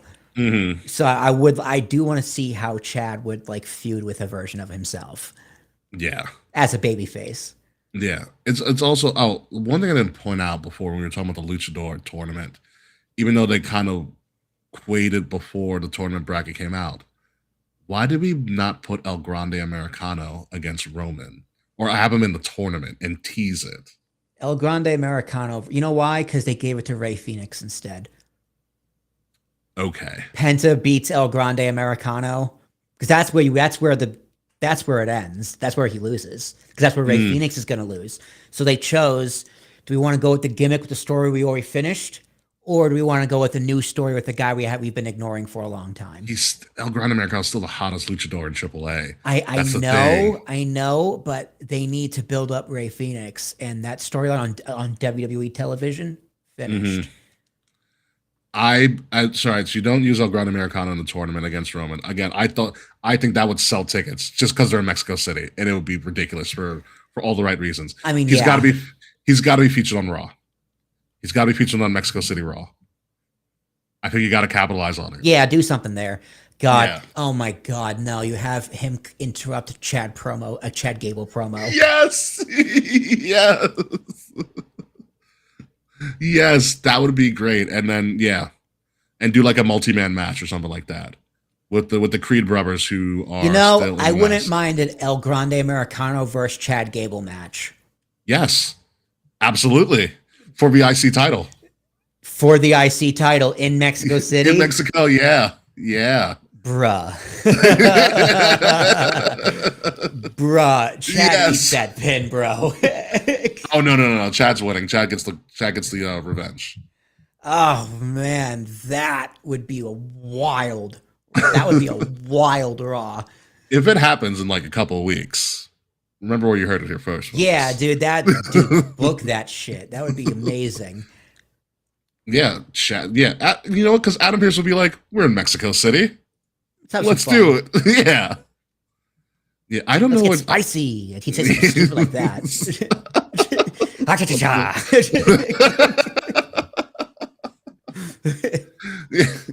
Absolutely. Yeah. But yeah, I think it's about time that we head out because I want to also put my AC on and things like that. So yeah, I think that's all we got to cover. Don't forget, folks, next week, AEW All In might quite possibly might be the most anticipated show and maybe the best show of the year in all of wrestling. It's looking like it at this point, especially when you break down the main event storyline. Perfect so far. Mercedes versus Willow writes itself when you look at all the history. Bucks versus Edge and Christian. Cope and Cage. There's this card. I listened to Matt Men this morning for last week's Matt Men. They were talking about this card. Yeah. And it is a great card. Yeah. AEW has found that right balance of nostalgia in New Age wrestling. And their promo packages are getting better. Yeah, I haven't seen their promo packages, but AEW is definitely worth watching. That's coming from someone who doesn't watch it. I'm saying someone who should be watching AEW. Mm-hmm. It looks like it is worth watching again. Yeah, you have, which is great. I think that's so good. Okada, Kyle Fletcher. You have the women's tag. The women's tag just got announced a couple weeks ago as well for All In. You have the Casino Battle Royal, potentially MJF and Andrade. Andrade's on fire. Yeah. In AEW, it is absurd. Like do they tell good stories though? Yes, they do. Yes, the two main event stories for the two big titles are perfectly aligned. For Sasha's Mercedes being like, every time I accomplish something, you're always the one to take it off of me or take it away from me. The whole Will Ospreay joining the people that tried to kill Kenny Omega or tried to injure him and then leaving them. And then Kenny's like, well, you had a paper bag and it took you like 5 minutes to decide not to do it, which means you thought about taking me out. Yeah. So we're not friends anymore. Like, I'm going to take you out now. Also, one they did, we talked about this a couple weeks ago, and it's in the video package if I can find it on AEW's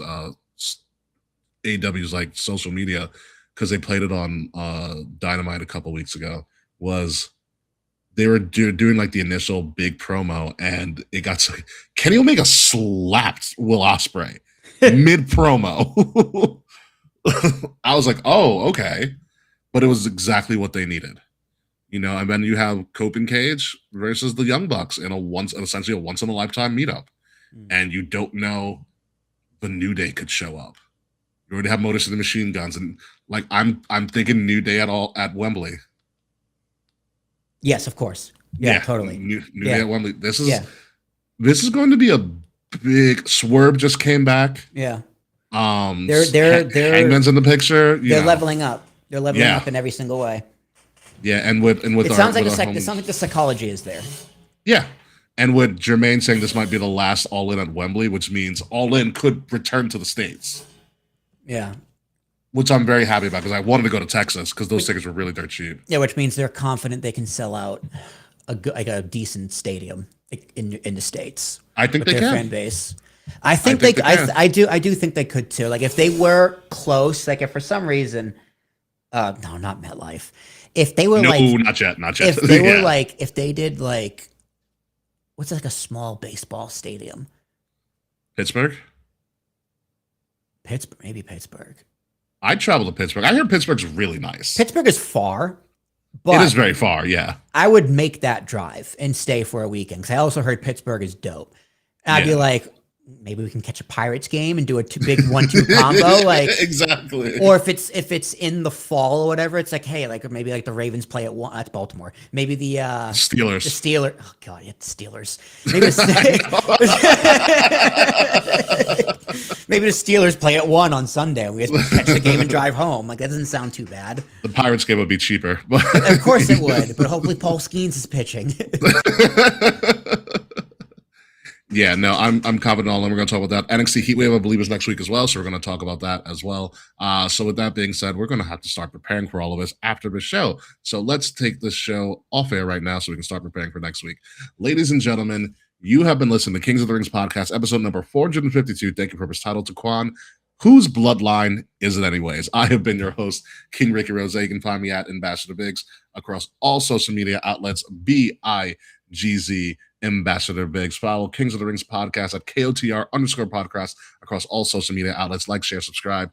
Leave us 5-star reviews. Leave some comments. Click our stuff. Make sure you're getting those views up. Links all about it in the description below or in the QR code right above my head, including a link to our fantastic merch, which I'm subtly wearing right now. If you are listening to us a little bit later after this live, so make sure you're listening to us on Wrestle Addict Radio, the cure for the common wrestling podcast, and follow Wrestle Addict Radio socials at addict_wrestle on Twitter and at Wrestle Addict Radio, all one word, everywhere else. Links again are in the description below or the QR code right above my face. Will Tarashuk, the newly married Will Tarashuk. The newly married Will Tarashuk, ladies and gentlemen, it's Willie T, also known as the KOTR version of Drew Carey, where everything I say is made up and what I say doesn't matter.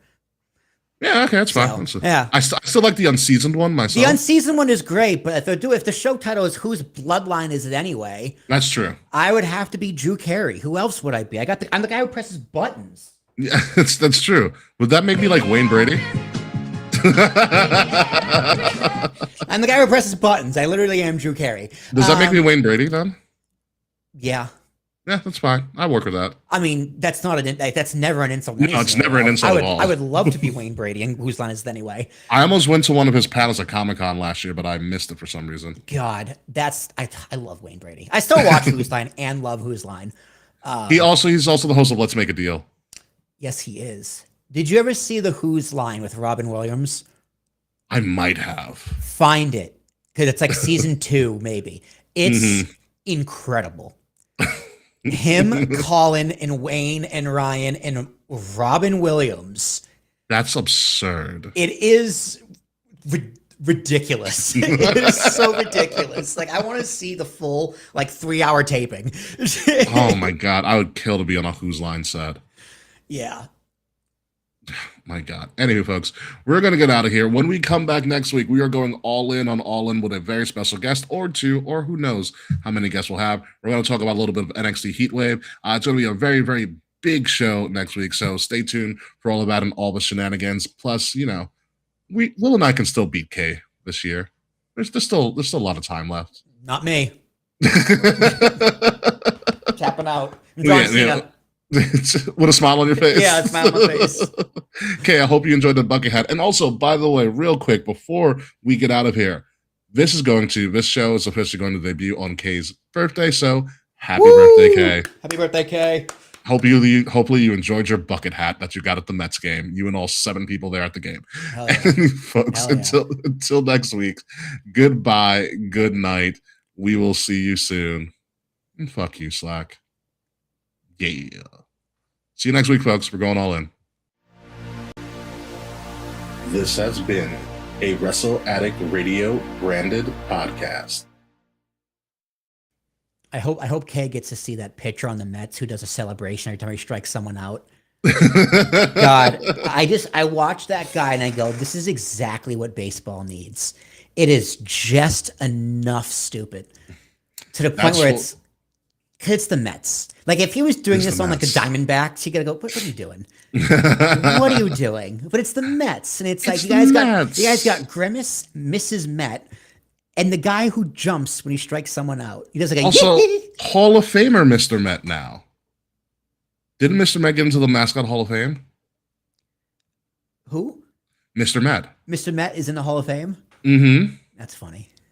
Mr. Met is in the mascot Hall of Fame. Also, FYI, Raw's at 6 next week. Yes, I did know that. Next week, because Fred says Raw. Next week, Raw's in Ottawa and starts at 6. I don't know if they're starting at 6. They're still on the East Coast, but whatever. Yeah, it's on Netflix. What could they possibly be getting preempted for? I don't know. Like, I don't know anything going on next week on a Monday. Jeez, I don't know at all. That does remind me. I know you don't follow basketball, but you heard about the NBA schedule being released. No, So the NBA releases. I know their they were schedule. waiting on LeBron to make a decision. No, LeBron's. I know going to Philly. he's on the Philly. Yeah, he's on the Flyers. But I know like The the 76ers. The 76ers. Yeah, he's Plays on playing the hockey hockey. team. He's playing hockey. It's like, yeah, the commissioner was like, hey, LeBron, can you like make a choice? We can make the fucking schedules, bro. Like, we need to know if you're playing Christmas or not. So he's playing the Christmas schedule's packed. I think the first game on Christmas is Knicks and Spurs at noon on Christmas Day. Amazing. In the Garden, I hope. In the Garden. Oh yeah. Fuck. Yes. In the Garden. They're gonna tear Wembley alive. Or Wemby, not Wembley. Yeah, Wemby. Wemby. But also it's 76ers versus Lakers on Christmas Day. Oh God. So besides the fact that the Lakers have an all-white starting five versus the 76ers all-black starting five. Wait, the which- Lakers have an all-white start? No, they don't. Yes, they do. Yes, they do. They've already been nicknamed like the Snowtime Lakers and a couple of others. No wonder LeBron left. But here's the best part. You know who's still on the Lakers?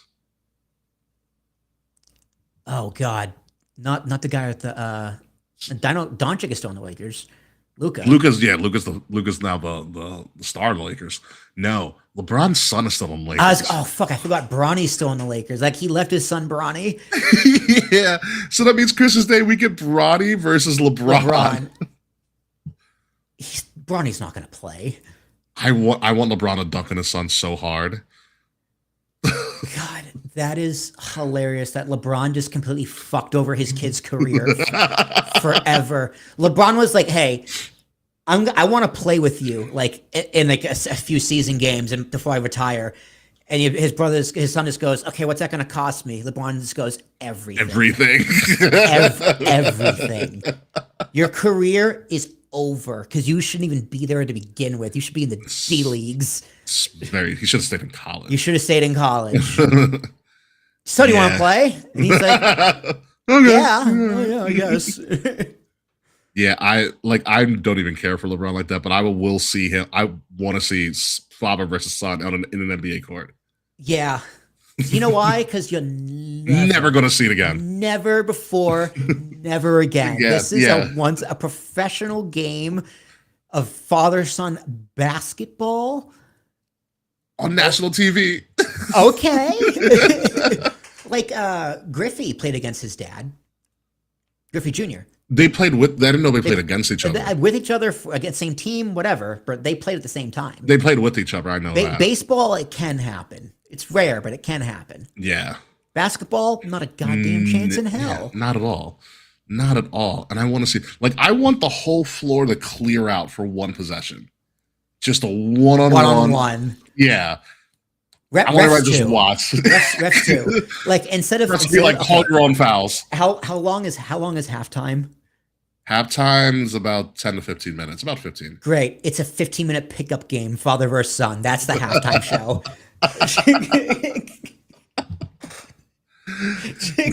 No, That's the halftime. I don't want to hear from Shaq and Kenny. I want to watch this. You know what? No, Shaq and Kenny, they can commentate.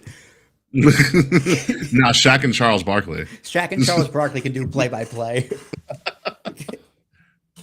Oh my God. Yeah, no, I want to I wanted so bad. Like I want the clear out. I want the refs to be like, you know what? Call your own fouls. Call your Your own own fouls. Oh my god. Just Straight. once. NBA straight, dude. Just once. Oh, it would. Oh, it'd be so good. It would be. Be so much freaking. I want fun. LeBron James to come out in like that the and one gear. What was that street pickup league we talked about a few weeks ago? It was and one. It was and one. Yeah, I want LeBron And to come out like wearing a one gear. Oh yeah, and one. Yeah, I wish they. He goes, "I'm going full street on you, son." Did you ever watch the N1 documentaries? Yeah. I saw the Untold.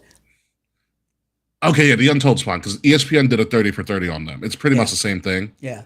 But yeah, I watched one or the other. I didn't watch both, but it's either way. The story is insane. Their marketing thing was genius. Yeah, it was great. It was literally like for all intents, it was like guerrilla marketing. Yeah, It was like, hey, here are these shoes, and here's a mixtape with all these crazy street ballers wearing our stuff. yeah.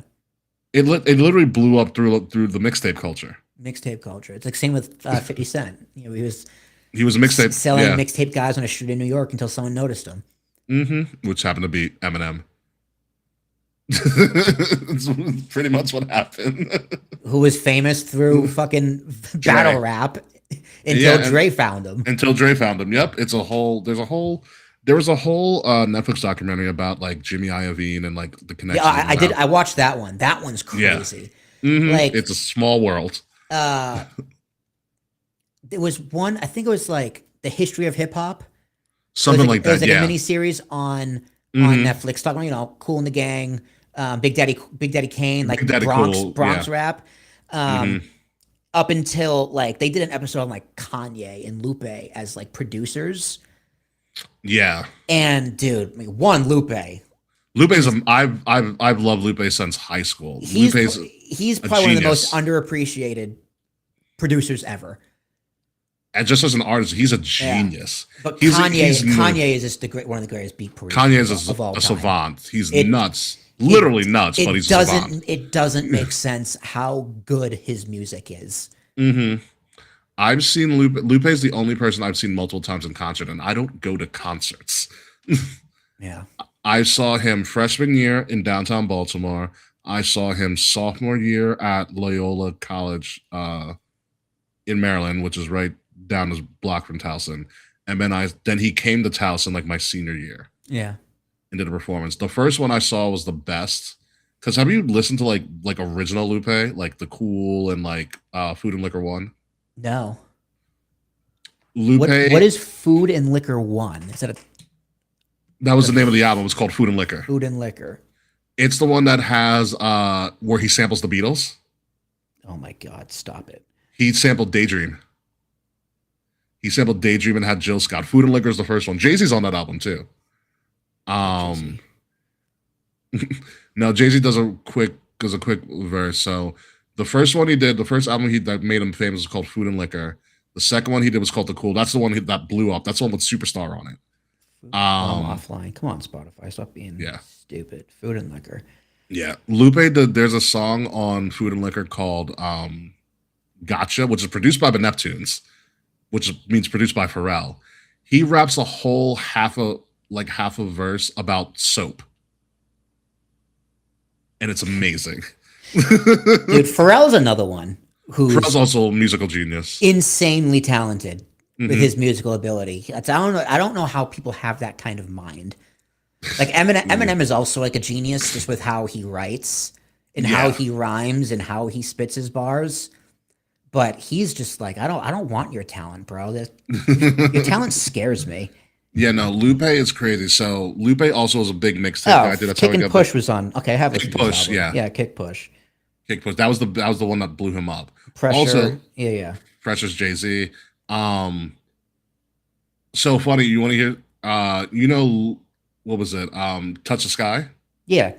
Lupe's on that. Yes. Yeah, he's great. Also, do you know who? So do you remember the Gorilla song "Feel Good"? Yeah. That's Lupe. The beat or the lyrics? The windmill guy. Oh no, he's the one rapping. He's the one rapping. Yeah. That's Lupe. Lupe's in the Gorillas. That was Lupe. Yeah, I didn't find out. Is it Lupe? Isn't it two people though, or is it one? Well, no, the Gorillas are two people, but they're other artists. Right, but the artists, yeah, the rappers, the rappers are all over. They laugh. Yeah, those rappers. That's Lupe. One of them was Lupe. Yeah. Who's the other one? I don't remember. I only know that who it is. I feel like it's Charlie Tuna. I only know that because when I went to his first concert, it was when he was touring for the the second album, and he does the thing. Oh, do you remember when I was on this? And they played. It's De La Soul. It is De La Soul. Okay, yeah. Yeah. So who's in De La Soul? There's a lot. There's 4 or 5 in De La Soul. But yeah, he played Feel Good and he rapped Feel Good. I was like, you were in Feel Good? I was like, holy crap. But Lupe got big. He had a mixtape series called Revenge of the Nerds because Lupe's a giant nerd. Like he'll play Street Fighter and all of that stuff. Like Street Fighter, likes anime. I remember I went to the concert. It was like standing room only, and you'll enjoy this. I know you enjoy music and rap in a certain way. He had an entire band. He didn't use like a DJ. Oh, Lupe? Yeah. That's crazy. He had a band called 1500 and Up, and so he had 2 guitarists, 2 double keyboardists, a bassist player, and he had a DJ like just in case, and 2 drummers. I don't like it 2 drummers. It was at least 1 drummer, not 2, but he had a drummer. I don't like when bands have 2 drummers. It was one. They were called 1500 and Up, and it was his band. So in them, he's doing. I forgot which album he's doing at the time because he did Food and Liquor, and then he did The Cool. All of a sudden, he's in his little thing. He says, "Stop the music," stops everything, points to a guy in the crowd, and he goes, "I just saw you yawn." And he goes, "So you're yawning, which means you're not entertained. So what we're going to do right now is we're going to stop the whole concert to entertain you." And he puts on this song from his mixtape. It's called Switch, and I need you to find that. Switch. So what Switch is, and listen to it after the show, I'll tell you the concept of Switch. He calls it his science experiment. He takes the original Still Tippin' beat. The Science Project. He calls it Science Project, but it's called Switch. He raps like 8 to 16 different rap styles on one song. And it's called Switch because he yells switch and he switches his style in the middle of a verse. And they all interconnect with each other. That's crazy. Yeah, it's one of the most impressive things I've ever heard. So he played Switch, and the guy was like, "All right, you got me." And then he went back to the concert. But no, Lupe is out of his mind. Unbelievable as a rapper. The guy had to be a plant. Who? Maybe. The guy yawning. Maybe, but it was yeah. Do your research on Lupe. So like, yeah, Food and Liquor, The Cool are his 2 best albums. Like he has a song.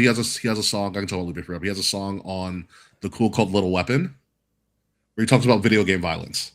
Of course he does. Because Lupe is a monster. Kanye was a genius back then.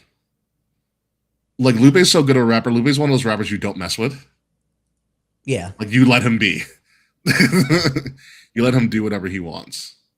But he has a big like anime influence on a lot of his stuff. Total nerd, dude. Nerds rule. Being nerd rules.